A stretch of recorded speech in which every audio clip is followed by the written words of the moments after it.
Pingüino Multimedia, con el auspicio de Colegio Particular Novelius, lealtad, nobleza, sabiduría. Comercial Termo Austral, fábrica de ventanas.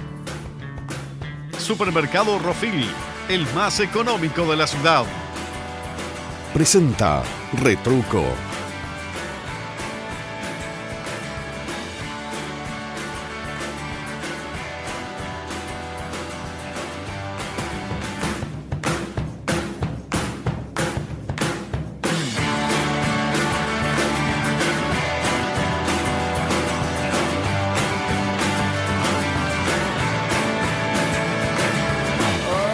¿Cómo están?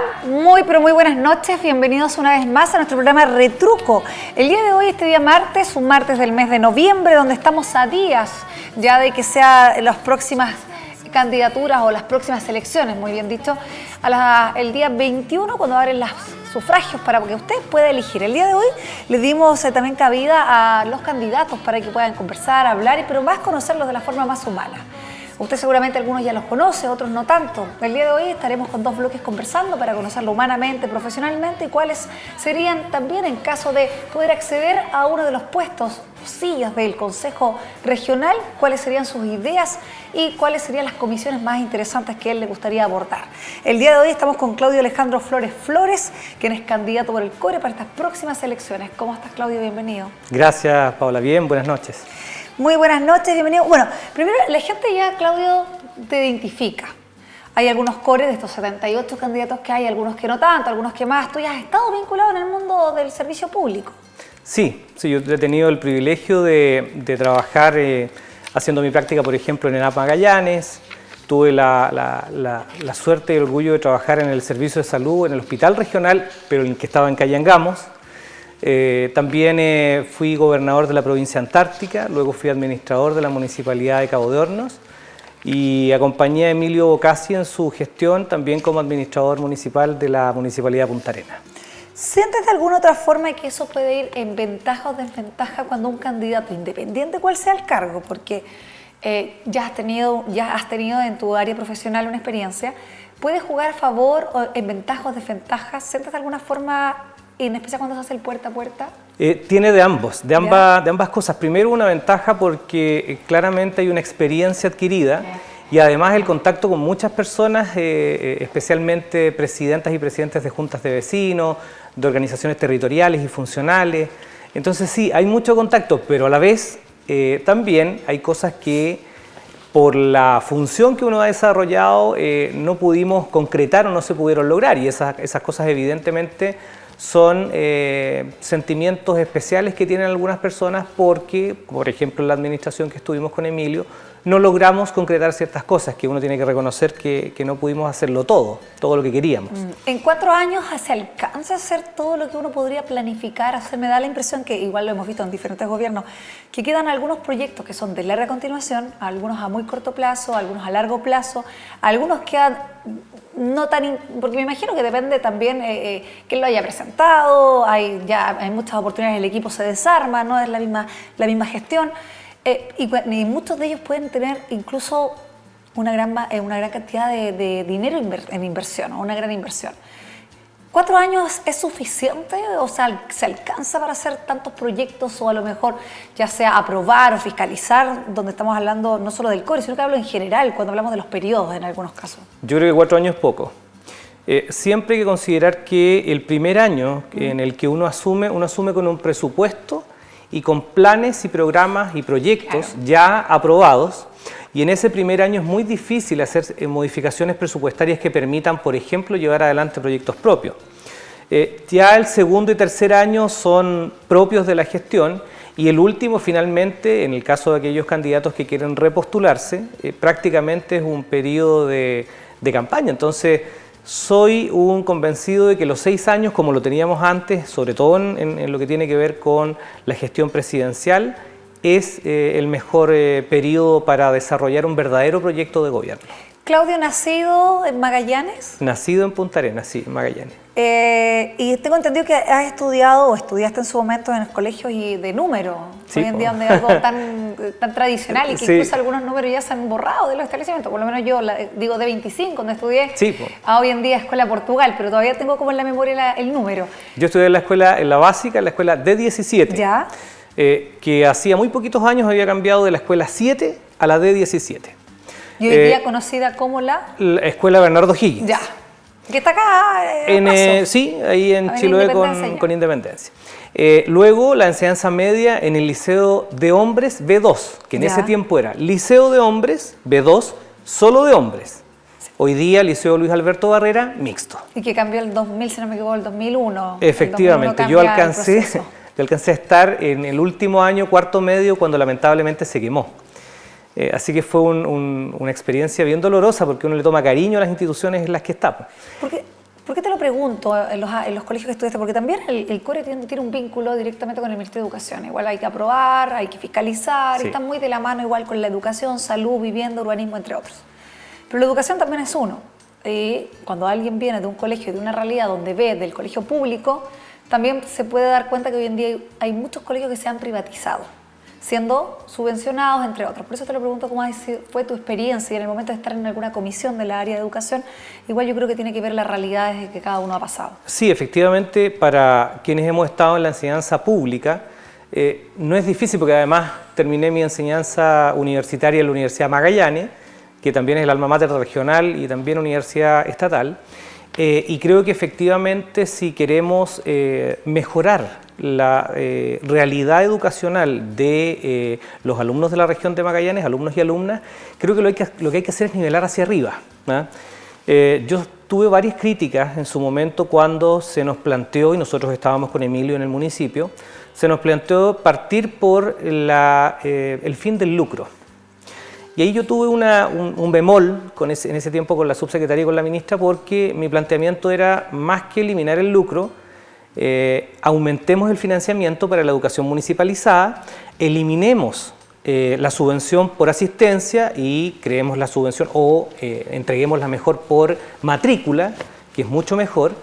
Y fíjate que incluso recibiendo la subvención por matrícula, la corporación podía mantenerse permanentemente y eliminar esa deuda histórica que va arrastrando mes a mes. Exacto. Se lo demostramos con cifras. Pero lamentablemente la ministra partió por el fin al lucro cuando había instituciones que lucrando tenían muy buenos resultados en las pruebas de selección universitaria y otras. ¿Por qué sientes que, o cuál es tu opinión al pensar que hoy en día existe esta bajada de matrículas de colegios municipales o colegios públicos? Porque cuando quienes estuviste en las aulas del Liceo de Hombres, hoy cuando vemos la matrícula que tiene, la capacidad Sí. de edificio que hoy en día no tiene ni 50% de ocupación. El Liceo de Niñas es exactamente El igual Liceo y creo Sara que Brown no es hay terrible. ningún liceo que no Sí. esté pasando por esta situación. También se habla que estadísticamente hay menos nacimientos y menos niños que se han matriculado, obviamente, porque ha bajado la natalidad. Pero, ¿cuál es tu visión del respecto de la educación pública a la educación subvencionada o privada, que a la mayoría ha ido incrementando su matrícula? Yo creo que lo que está pasando es que familias de sectores de clase trabajadora, de clase media, lo que están haciendo es un esfuerzo adicional a sus capacidades, es decir, dejando de consumir otros bienes para dedicarle 60, 70, 100 lucas mensuales a la educación particular subvencionada, porque entienden que los niveles de calidad de la educación están mejor en los particulares subvencionados que en los colegios municipalizados, incluso ahora en el nuevo modelo de los servicios locales de educación que ya se implementaron en otras regiones y que aquí estamos todavía pendientes. Entonces yo siento que las familias lo que están haciendo es un tremendo esfuerzo para inyectar esa cantidad de recursos que yo te señalaba, cuando lo que debiésemos hacer como autoridades y lo que debiese hacer el Estado es subir el estándar de la educación municipalizada y de los servicios locales de educación para que la persona no tenga que decidir gastar 80, 100 lucas más cuando lo que puede hacer es decir, mira, voy a enviar a mi hijo a un colegio municipalizado o dependiente de los servicios locales de educación que tiene la misma calidad que un particular subvencionado. Es que al parecer cuando hablamos de la educación pública para muchos papás y uno que está también en el mismo ambiente, el temor son los paros. El gran temor de los colegios públicos son paralizar las clases. No sé si también tienes esa visión. Sí, lo he observado y conversado con muchas personas que me plantean lo mismo, pero cuando uno observa también cuál es la realidad de los docentes, por ejemplo, lo que está ocurriendo hoy día y con la posibilidad de ingresar ya con clases obligatorias al 2022. Exacto. Si el Estado, que es el garante de la educación pública, es el Ministerio de Educación, entrega las condiciones mínimas en términos de financiamiento para que cada institución pública, voy a poner un ejemplo, el mismo Liceo Luis Alberto Barrera, del cual yo soy exalumno, la escuela Bernardo Higgins, que era la escuela 17, tuviesen todos los elementos mínimos y condiciones de seguridad, estoy hablando de alcohol gel, es decir, sin ir más lejos, hay escuelas y liceos que no tienen plata ni siquiera para tener resmas de papel para sacar fotocopias, menos van a tener para tener... Y es cuando claramente se ve una brecha de los colegios subvencionados particulares y también públicos. Ahí comienzan las brechas ya con el hecho de no tener los insumos mínimos para poder entregar un servicio educativo de calidad. Entonces, yo entiendo a los profesores porque plantean, si el Ministerio nos entrega el mínimo en términos de financiamiento a todos los colegios dependientes de todas las corporaciones municipales, efectivamente podemos volver a clase. Pero es injusto que un colegio particular subvencionado o uno particular, privado, tenga todos los elementos de seguridad para entregarle las mayores condiciones y las mejores condiciones de trabajo a los docentes, a los no docentes y a los alumnos, compararlo con un colegio municipalizado que con suerte, pueden tener un tarrito chiquitito de alcohol gel para los apoderados y los profesores, y los no docentes y los alumnos quedan sin la posibilidad de tener esas medidas de seguridad. Me comentas, Claudia Magallanes, naciste en Punta Arenas, estudiaste en los colegios, la escuela de 17, también en el Liceo de Hombres, B2 en su momento. Después estudias en la Universidad de Magallanes. ¿Qué carrera estudiaste? Ingeniería comercial.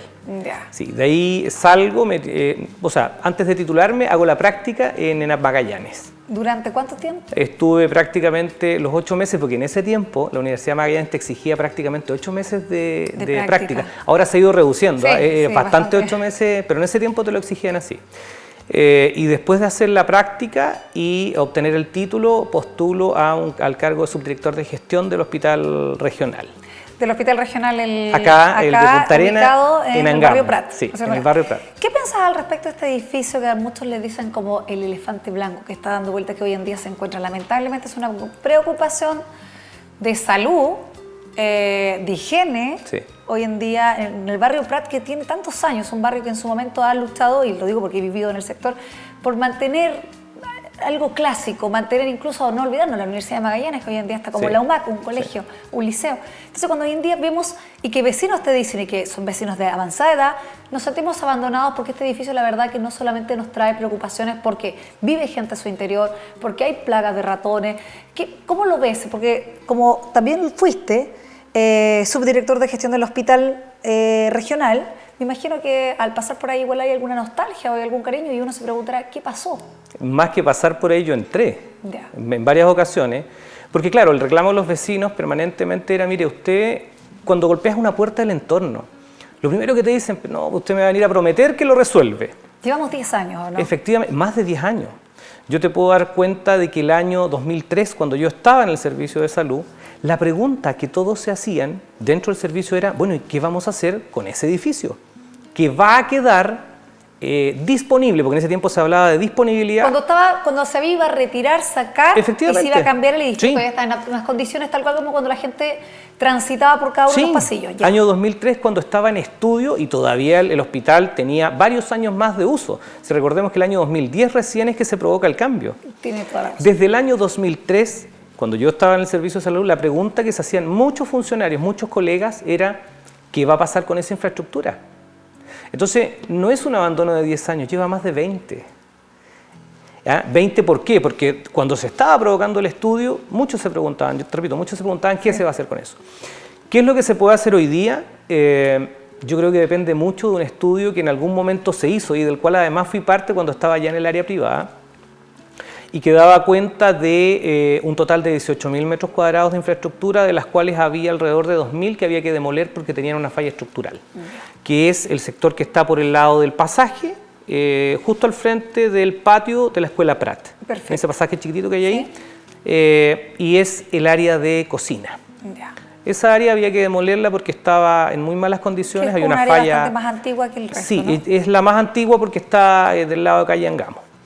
Pero todo el resto tenía una viabilidad en términos de poder utilizarlo o reutilizarlo como lo han hecho ciudades en Santiago o como lo hicieron aquí más cerca, en Río Grande. En Río Grande lo que hicieron con el ex hospital es un centro cívico. Claro. ¿Ah? ¿Por Lo qué reutilizaron. entonces, Claudio, porque con los diferentes cargos que has tenido también me imagino que en alguna oportunidad, también como en la candidatura se ha hablado al respecto. Entonces uno dice, Sí. se ha pasado por diferentes, ya sea intendentes o gobernadores, o incluso alcaldes o consejeros, o core.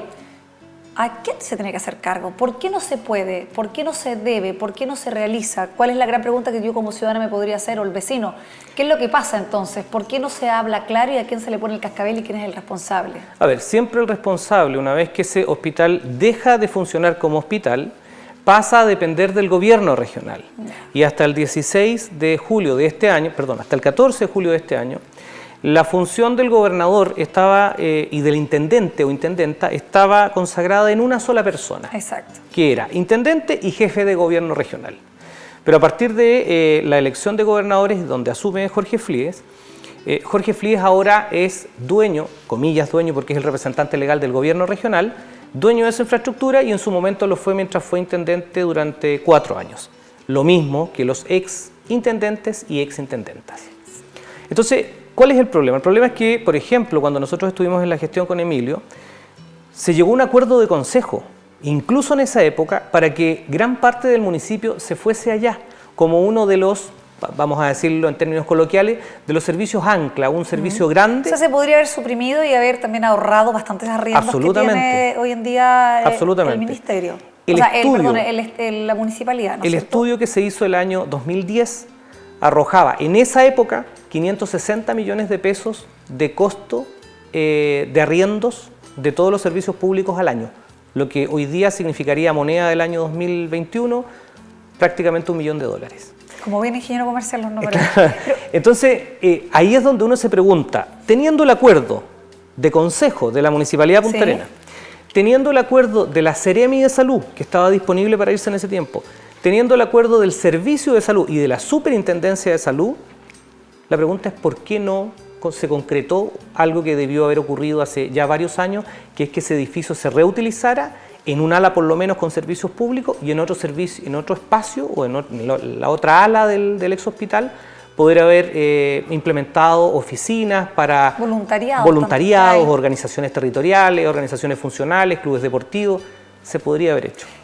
Y hoy en día, si saldría electo, sería un tema que sería interesante indagar el por qué, el cómo, que hoy en día invertir en ese edificio es una barbaridad, me imagino, que entre cada año que pasa, más desgaste, más... Sí. Es como cuando uno pinta una casa. Sí. Si uno la pinta cada cierto tiempo, sabe que va a gastar menos galones y la pinta... Y es exactamente lo mismo. Yo creo que si lo llamamos, estoy dándole un ejemplo bastante práctico, didáctico para que lo pueda entender. O sea, me imagino que hoy en día es impensable entender cuánta se podría gastar la inversión de ese edificio y para qué tendría que ser usado. Sí.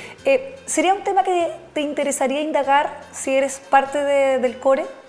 A ver, más que indagar, yo conozco la historia, la conozco completa. Lo que yo sí propondría en el core, y eso evidentemente va a quedar a juicio del gobernador, porque uno como consejero lo que hace es proponerle al gobernador, pero entiendo que si él quiere trabajar en equipo y quiere que efectivamente a la región le vaya mejor, yo creo que va a aceptar las propuestas de los consejeros y de las consejeras regionales. Yo creo que lo que hay que proponer ahí es que se haga rápidamente una definición de qué es lo que se quiere hacer y cuánto cuesta. Claro.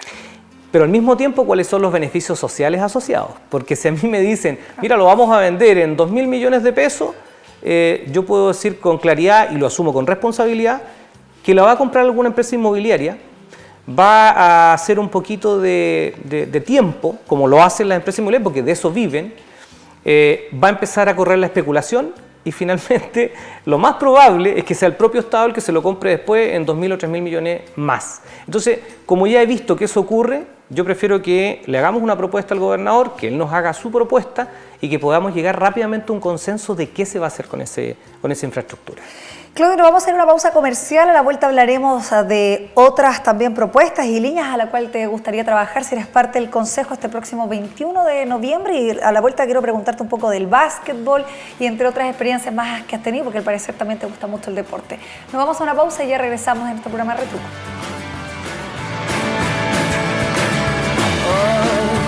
Puedo mirar todo lo que fue.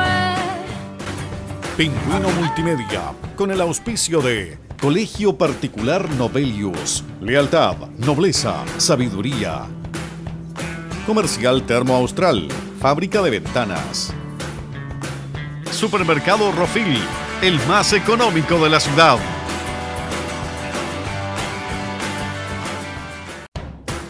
Pingüino Multimedia, con el auspicio de Colegio Particular Novelius, lealtad, nobleza, sabiduría.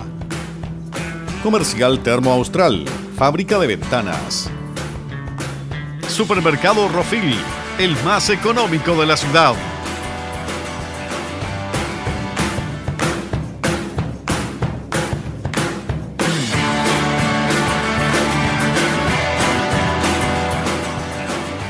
Ya estamos de regreso en nuestro segundo bloque conversando con nuestros candidatos, conociendo a los candidatos que el día de mañana quieren llegar a ser parte del CORE.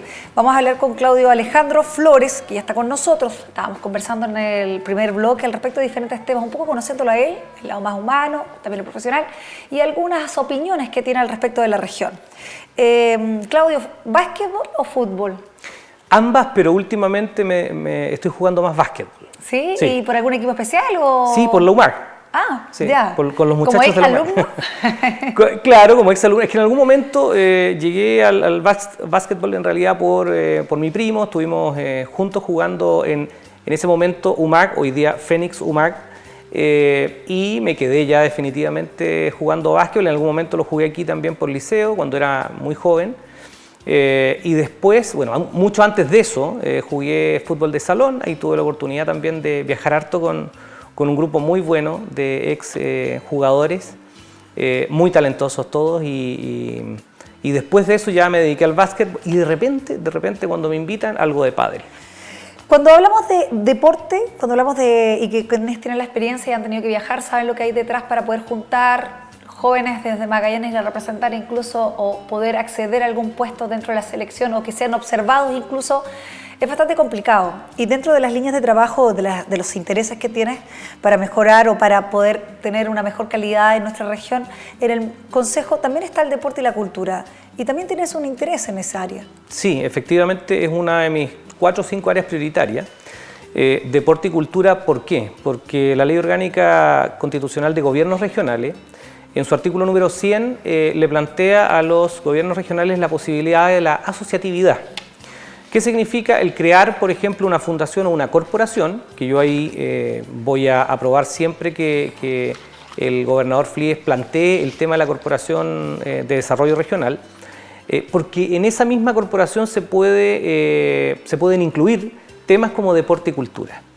Y ahí hay un presupuesto que no es menor. El gobernador, con el acuerdo del Consejo Regional, puede aportar hasta el 5% del presupuesto de la región. Si hablamos de un presupuesto aproximadamente de 80.000 millones de pesos para la región, estamos hablando de 4.000 millones de pesos para la corporación. Lo que permitiría darle certeza, por ejemplo, a actividades que se realizan todos los años. Voy a poner un caso particular, el Maxi Básquetbol donde yo juego, los sub-50, por ejemplo, Liceo hace muy poco fue a representar a Magallanes a Temuco. Pero ellos hicieron el esfuerzo de conseguir pasajes, de buscar el alojamiento. Que es la realidad de muchos clubes. Y de muchos deportes. Y además de muchos talentos locales. Voy a poner otro ejemplo que siempre lo pongo, Carl Buert, hijo de Juan Carlos y de Belinda. Sí. Un tenista que está top 10 a nivel nacional, pero no tiene ni un aporte de las instituciones públicas de la región. Entonces, ¿cómo hacemos que la voluntad del gobernador y de los consejeros y consejeras regionales se concrete en tener una corporación de desarrollo de Magallanes que permita que todos estos talentos tengan un financiamiento permanente. Eso hoy en día no existe. No existe hoy día, porque hoy día existe el concepto de la concursabilidad, Ya. que es el 2% de deporte, el 2% de cultura y el 2% de voluntariado. Perfecto. Que son porcentajes del total del presupuesto del gobierno regional, estamos hablando de 80.000 millones, 1.600 millones, que se destinan a 1.600 deporte, 1.600 cultura y 1.600 ¿Y voluntariado. entre ellos tienen que competir? Compiten. Cosa más que competir, postular y ver que uno u otro, o un club, o otro club, o otra agrupación sale o no sale. Y creo que es exactamente Claro. lo mismo con el voluntariado. Y con las tres áreas. Sí. Y además compiten, pero no es una política pública razonable, porque si tú te equivocas en un monto, por muy pequeño que sea, en un error de cálculo, ya está fuera. Y quizás esa actividad... Y eso tiene que volver a postular al siguiente año. Al siguiente año, o buscar la opción de una asignación directa que el propio gobernador le pueda entregar. Pero eso ya te deja al arbitrio del gobernador. Claro. Entonces, creo que si se modifican estas estructuras respecto de los montos y de las partidas presupuestarias para el financiamiento del deporte y la cultura, creo que nos va a ir mucho mejor como región. Cuando hablamos también de cultura y bueno, en esta corporación, que igual hay una necesidad, porque cuando hablamos de que nosotros podemos acceder a la cultura, no estamos igual que el resto de las regiones que están bastante más cercanas, entonces se necesita potenciar más. Así es. La cultura también te genera diversidad, te genera opinión, te genera conocimiento, y no solamente en el mundo académico, sino que pensando que podemos ver otras posibilidades también como deporte, educación, y también espectáculo, cultura. Y súmale que dentro de las principales funciones del gobierno regional, que es el gobernador y su consejo regional, está el desarrollo económico, social y cultural de la región. O sea, la palabra cultural está reflejada en el artículo número 1 respecto a la importancia que tiene el desarrollo cultural para toda la región. ¿Lo has visto o analizas que ha ido incrementando? ¿Que ha ido mejorando el acceso a la cultura? cultura? Sí. Yo siento que hay más personas incluso que le dedican tiempo a la cultura en el más amplio espectro que tiene que ver con la cultura. Por ejemplo, veo a jóvenes en distintos movimientos musicales. Sí. Siento que efectivamente la juventud está más metida en los temas culturales, evidentemente que son distintos de los nuestros. Hay varias líneas de música que yo desconozco. Hay la palabra cultura. Hay que ser pues variado. súper amplia. Entonces, exacto. Sí, yo creo que efectivamente pero no le pregunta a ellos igual. Más personas se interesan hoy día en el arte, y siento que si llevamos adelante precisamente esta Corporación de Desarrollo Regional, el arte, la cultura y el deporte debiesen ser parte fundamental. Para conocer un poco más, Claudio, las áreas que has trabajado en el área pública, cuando hablamos de un administrador municipal de Cabo de Hornos o un administrador municipal de Punta Arenas, ¿cuál es la función? La función es velar por la coordinación de todas las direcciones que dependen del municipio. Es la persona que coordina el trabajo de todas las unidades municipales, y además el que se ocupa de funciones que son críticas, que están encomendadas al alcalde por ley orgánica de municipalidades, pero que el alcalde puede delegarle. Por ejemplo, vamos a poner un ejemplo práctico, sí. En la Municipalidad de Punta Arenas, 3.500, 4.000 decretos de pago que no va a estar firmando el alcalde. Eso lo hacía yo. Ya. Firmar los contratos, por ejemplo, de las personas que acceden a los planes de empleo mediante financiamiento FRIL, 400, 500 contratos mensuales, no lo firma el alcalde, lo firmaba yo. Son funciones que son muy específicas, muy técnicas dentro del municipio, pero que al mismo tiempo, siendo encomendación del alcalde, él puede delegar esa función en el administrador municipal. ¿Y dónde se van conociendo las realidades también, en las necesidades de la población, o no? Efectivamente, porque la función... Y los diferentes departamentos del municipio, a lo cual claro. va a pro beneficio de la ciudadanía. Y la función del administrador municipal, hasta la modificación que se hizo hace un par de años atrás, era subrogante del alcalde, incluso en el Consejo Municipal. Ya. Eso cambió justo en el periodo en el que estaba yo en la Municipalidad de Punta Arenas, y el administrador municipal asumía la subrogancia administrativa, mientras que el concejal más votado era el que asumía la representación del alcalde en el Consejo Municipal. ¿Por qué nuevamente a un cargo público? ¿Qué es lo que nace en Claudio Flores para poder postular para este próximo 21 de noviembre a ser core? Mira, me gusta la función pública, me gusta el tener la posibilidad de desarrollar políticas públicas, porque Finalmente, en el área privada, y que estoy hoy día trabajando en el área privada, tienes un rango de acción súper específico.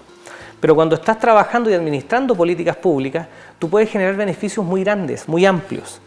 Voy a poner un ejemplo. Dentro de la estructura de la Ley Orgánica Constitucional de Gobiernos Regionales, en su artículo 16, se plantea que los gobiernos regionales tendrán la responsabilidad de la construcción, conservación, reposición, incluso administración de aceras y calzadas de todas las ciudades, de los sectores urbanos de cada una de las ciudades.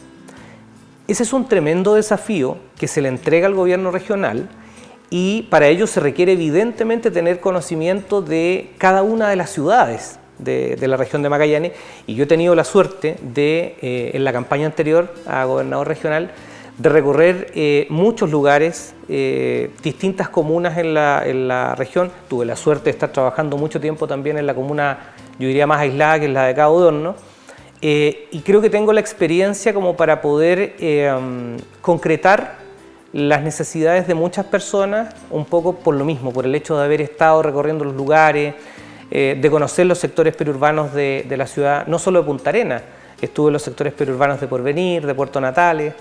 Entonces, claro, creo que he acumulado un acervo de conocimiento que me permiten poder dar respuesta a las necesidades de la población. Hace unos días pasó también las jornadas, me imagino que hay como magallánico muy atento y también apoyando. Y una de las áreas prioritarias que también tú tienes dentro y lo que has conversado en tu campaña ha sido la discapacidad. Sí. El Consejo Regional, para quienes no tienen conocimiento en algunas oportunidades, ¿cuál es el vínculo también que tiene con la área, por ejemplo, de la atención integral en personas con situación de discapacidad?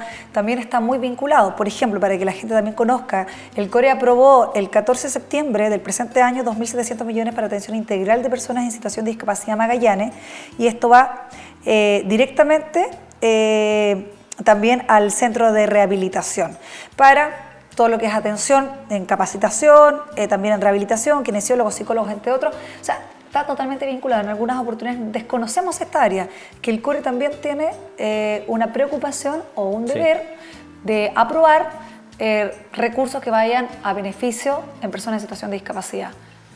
Sí, efectivamente, y hay una cifra, que es una cifra yo diría que está un poco oculta. Y lo conversaba con Milena Jankovic, que es la ex directora de la Senadis aquí en la región de Magallanes, y hay una cifra que a mí me asombró. El 40% de la población de la región de Magallanes tiene algún nivel de discapacidad, algún nivel, mínimo, medio, máximo, está en porcentajes, pero un 40% es prácticamente la mitad de la población. Y gran parte de ese porcentaje son adultos mayores que le sobreviene una discapacidad producto, evidentemente, del paso del tiempo. Entonces, mi interés dentro del Consejo Regional es cómo creamos una política o cómo impulsamos, consejeros y consejeras regionales, de común acuerdo con el gobernador, una política que nos permita que toda la inversión pública tenga elementos mínimos de accesibilidad. Voy a poner solo una pregunta. Yo trabajé en el municipio de Punta Arenas. Y uno se pregunta, ¿cómo lo hace una persona que va en silla de ruedas y que quiere una entrevista, una audiencia con el alcalde en el segundo piso? Solo un ejemplo para graficar. Muchos más si vamos a nuestra ciudad. Entonces, claramente, la discapacidad es una preocupación. Mi cuñado es sordo, absolutamente sordo. Él toda su vida ha sido sordo. Y he vivido con él, yo diría, los momentos más entretenidos de tener un hermano. Yo tengo una hermana de sangre, pero él es como mi hermano. ¿Ah? Y fíjate que uno va descubriendo en ellos una nobleza bastante especial, pero al mismo tiempo a ellos, uno ve cómo a ellos les cuesta relacionarse, por ejemplo, con un servicio público. Yo lo he acompañado a servicios públicos y fíjate que observo a las personas y la persona no sabe el lenguaje de señas en un servicio público. Entonces, ¿cómo hacemos que la inversión del gobierno regional pueda potenciar el capital humano de precisamente los servidores públicos para que hagan un curso de lenguaje de señas, por ejemplo?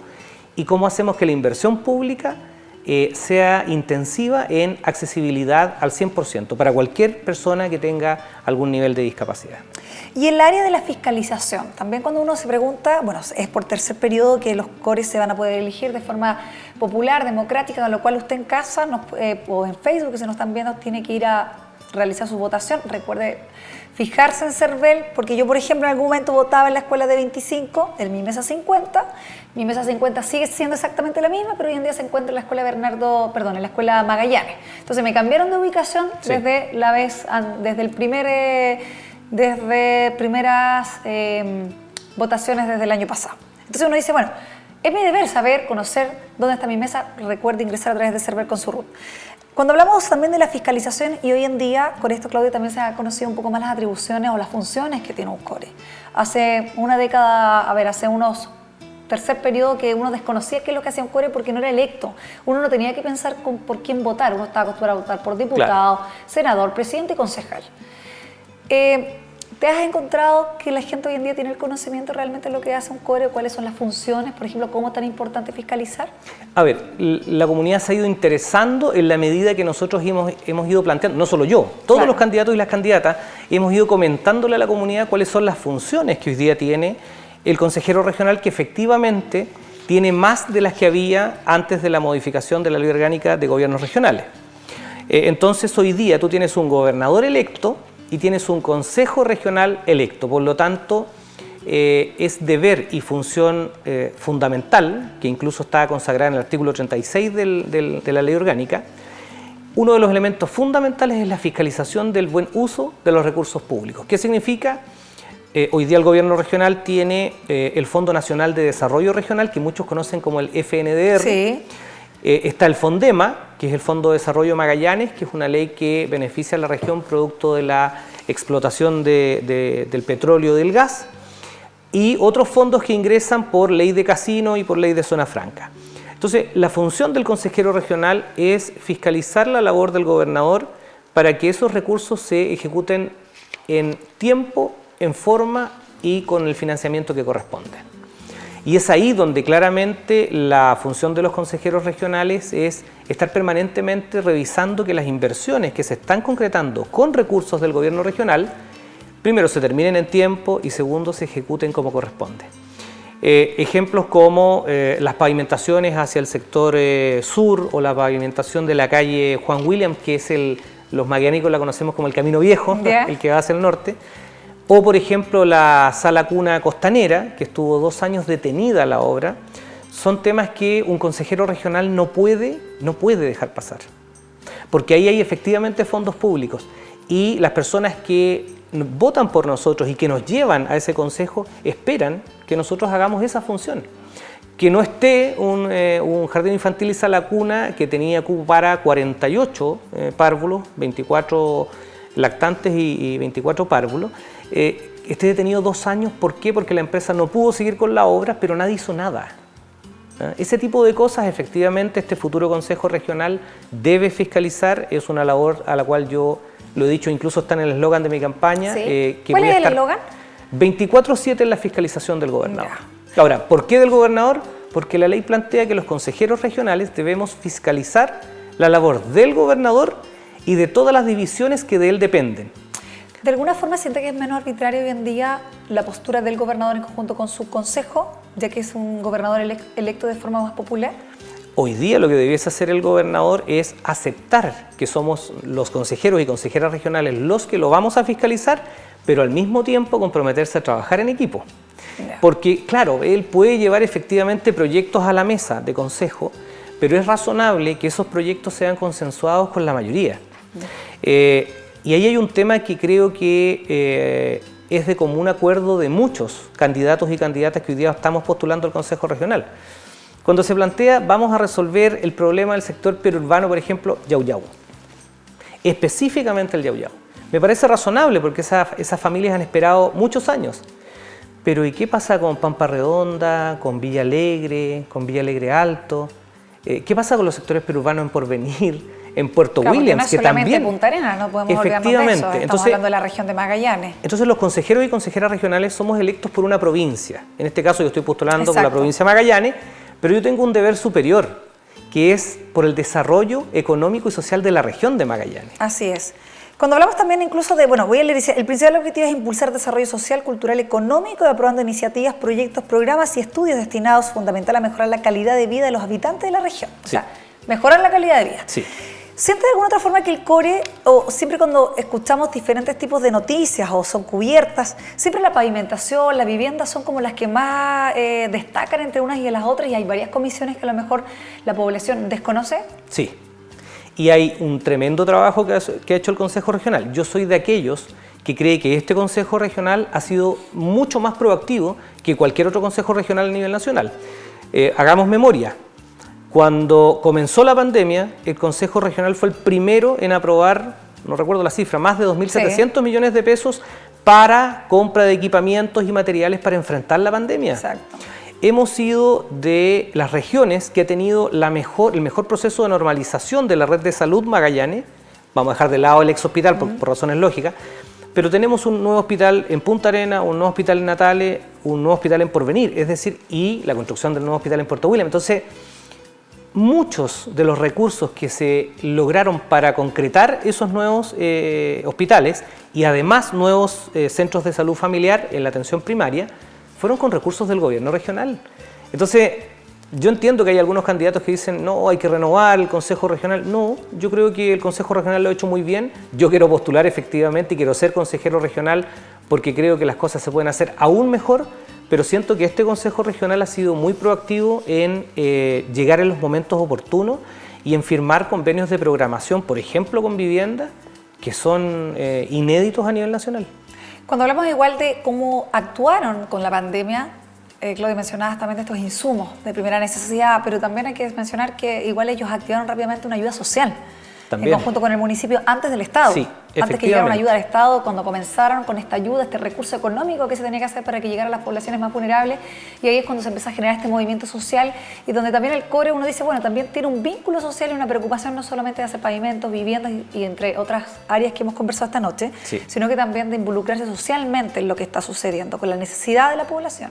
Sí, hay muchas áreas que quizás la comunidad no conoce porque el core trabaja mucho más silencioso en ese sentido, pero por ejemplo, el aporte que se hizo al turismo para mejorar el estándar turístico, para dar a conocer a la región de Magallanes en el mundo, se hizo una inversión muy grande y recuerdo perfectamente, porque yo estaba como administrador municipal, los índices de crecimiento de llegada de turistas, de tiempo de estadía de turistas y de cantidad de recursos gastados por los turistas en sus estadías, que se había incrementado notablemente. La pandemia nos hizo mucho daño en ese sentido, pero hubo una inversión muy grande del Consejo Regional que tuvo muy buenos réditos sociales.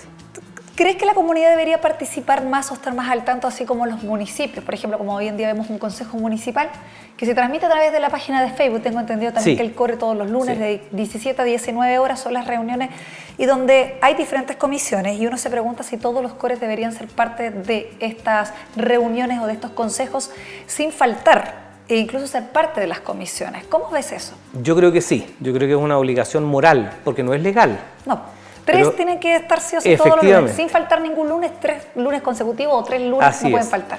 No, yo creo que es un deber moral. ¿Por qué? Porque hoy día estamos a puertas del término de la Estrategia de Desarrollo Regional 2012-2020 y la actualización de esta estrategia, que es un trabajo que ya está haciendo el gobierno regional, que me parece que es un punto a destacar. Yo no soy una persona que sea muy cercana al gobernador, es más, me siento un opositor a él en muchas cosas, en muchas decisiones, pero creo que ese fue un acierto. El ir a todas las comunas chicas y empezar a hacer levantamientos de la información para esta nueva estrategia de desarrollo regional. Y yo creo que ahí hay un deber moral de los futuros consejeros y consejeras regionales. Si tenemos que dedicarle semana corrida, semana completa, a concretar una estrategia de desarrollo regional que efectivamente signifique el despegue de la región de Magallanes, creo que tenemos que hacerlo. Y lo digo porque hemos tenido años de latencia. Siento que hay una región que está, por decirlo de alguna forma, en un plano, en un valle, en términos de un gráfico. No siento que estemos creciendo ni que nos estemos desarrollando como otras regiones. ¿Como estático? Estamos como planos, siento que está plano. Yo hace un par de años atrás tuve la oportunidad de estar en la cuarta región, Coquimbo y La Serena, y me sorprendió el nivel de desarrollo económico de esa región. Lejos por sobre la región de Magallanes en términos de infraestructura, construcción de vivienda. Siento que Magallanes se está quedando y creo que es el momento para darle un impulso y quizás algunas industrias nuevas como el hidrógeno verde, pero bien llevado, Exacto. bien Está dentro administrado. también de tus áreas de prioridad o Sí. las estrategias. Sí. Claudio, se nos acaba el tiempo, lamentablemente. Me imagino que se viene un cierre de campaña para este día jueves, o que es hasta el jueves legalmente. Así y bueno, es. y a esperar hasta el día domingo. Sí, muy tranquilos, ya creo que se hizo un muy buen trabajo. Me encontré con sorpresas, me encontré con personas que efectivamente van a renovar su confianza en mí, van a volver a votar por mí, en el caso ahora de consejero regional, y agradecerle a mi familia que ha tenido la paciencia de aguantarme en este año una elección de gobernador y una de consejero regional. Muchas gracias, Claudio, que tengas una excelente semana y bueno, estaremos atentos con la transmisión de Pingüino Multimedia para saber los resultados de estas próximas elecciones. Que estén muy bien. Gracias a ti, Pablo. Buenas noches. Conversando con Claudio Alejandro Flores, quien es candidato a CORE para estas elecciones 2021. Este próximo domingo, el 21 de noviembre, los esperamos a ustedes también a través de las transmisiones de Pingüino Multimedia. Que estén muy bien. Muy buenas noches. En la oscuridad encontrar un motivo que Pingüino Multimedia, con el auspicio de Colegio Particular Novelius, lealtad, nobleza, sabiduría. Comercial Termo Austral, fábrica de ventanas. Supermercado Rofil, el más económico de la ciudad. Presentó Retruco.